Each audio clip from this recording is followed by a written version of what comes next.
Every day, millions of people around the world navigate cities clogged with traffic, long commutes, and streets that feel designed for cars, not for the people who live there. But have you ever stopped to wonder why? Why do so many of our cities prioritize vehicles over pedestrians, cyclists, and communities? Today, I'm going to be talking about the story of urban design, exploring how cities ended up built for cars, and what that means for our health, our happiness, and the future of urban life. Before the rise of the automobile, city life looked very different. In the early 1900s, most urban areas were designed for walking, streetcars, and horse-drawn carriages. The downtown areas were compact and dense, with shops, homes, and workplaces all close together. Then came the car, and with it a massive transformation. After World War II, governments invested heavily in highways, suburbs, and roads designed to move vehicles quickly through cities. The U.S. Federal Aid Highway Act of 1956, for example, created over 41,000 miles of highways, reshaping cities like never before. Why, you may ask? Because cars provided freedom and mobility,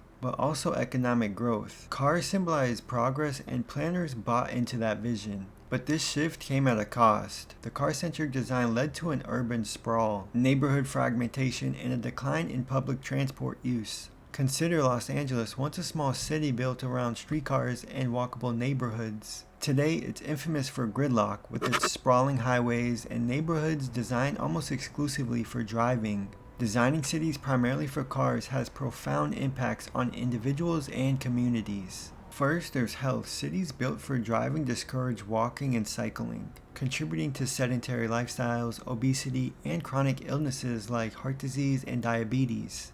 A 2015 study by the American Journal of Public Health found that residents in walkable neighborhoods had significantly lower rates of obesity and diabetes compared to those in car-dependent neighborhoods.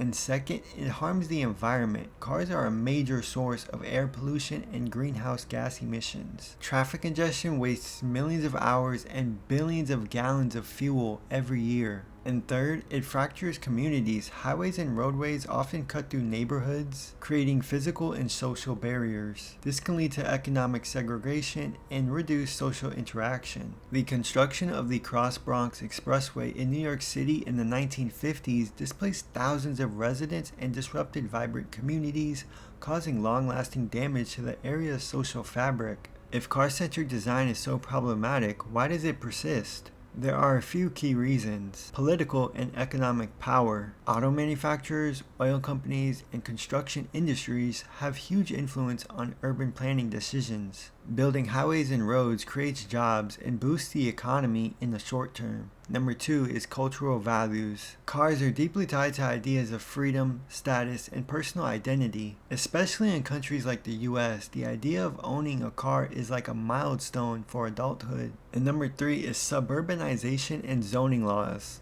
Post-World War II policies favored single-family homes on large lots.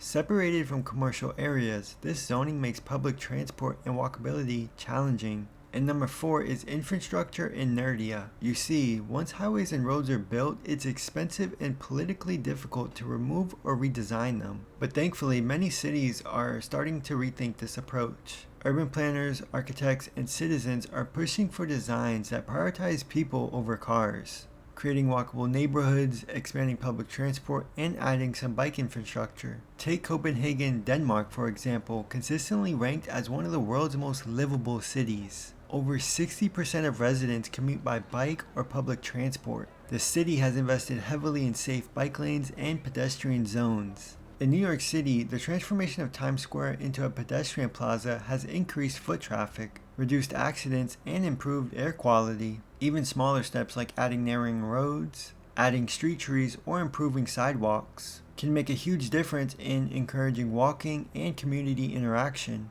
Changing how cities design isn't just up to planners, it's up to all of us. Things that you can do. Support local initiatives for better bike lanes and public transit. Use your voice in community meetings and city planning forums. Choose to walk, bike, or take transit when possible, creating demands for alternatives to driving. Educate yourself and others on the hidden costs of car-centric design. Every step towards a more walkable, human-centered city is a step towards healthier, happier communities. Cities are for people, not just cars. Understanding why we ended up designing our urban landscapes this way is the first step to imagining and building better places to live. And let me know in the comments how your city stacks up. Is it built for cars or for people? Like for instance, if you live in Alabama, obviously you're going to need a car. It's just like cornfields and random shit out there. I don't even know.